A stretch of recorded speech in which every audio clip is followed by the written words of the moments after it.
તાપી જિલ્લો એટલે ગુજરાતમાં દીપડાના વસવાટનું કેન્દ્ર. હાલ તાપી જિલ્લામાં શેરડીની કાપણીની મોસમ ચાલી રહી છે અને શેરડીના ખેતરમાં દીપડાના ધામા જોવા મળતા હોય છે.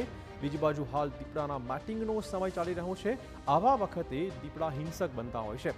આ સ્થિતિમાં માનવ અને દીપડા વચ્ચે સંઘર્ષ ટાળવા વન વિભાગે વિશેષ અભિયાન શરૂ કર્યું છે. વન વિભાગની ટીમ દીપડા તાપી જિલ્લાના ગામડાઓમાં દીપડા વિશે લોકોને જાગૃત કરી રહી છે.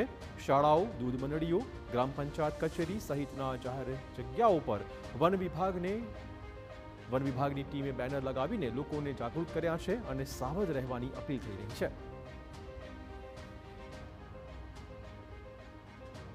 अभी हाल में जो लेपर्ड्स के मूवमेंट कुछ गांव में दिखे हैं, वो एक्चुअली कहीं पे कुछ वीडियोस में दिखा होगा कि दो लेपर्ड साथ में घूम रहे हैं.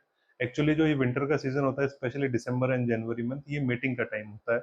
इस टाइम पे मेल फीमेल लेपर्ड कई बार ऐसी हो सकता है कि गांव में कहीं साथ में मिले.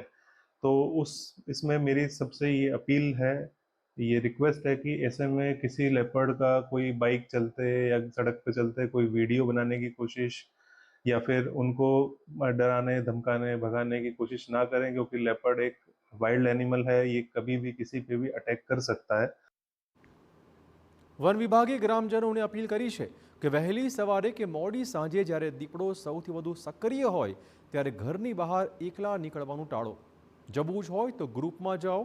રાત્રે બહાર નીકળતી વખતે હંમેશા ટોર્ચ હાથમાં રાખો અને પશુઓને સુરક્ષિત રીતે વાડામાં રાખવા તેમણે અપીલ કરી હતી.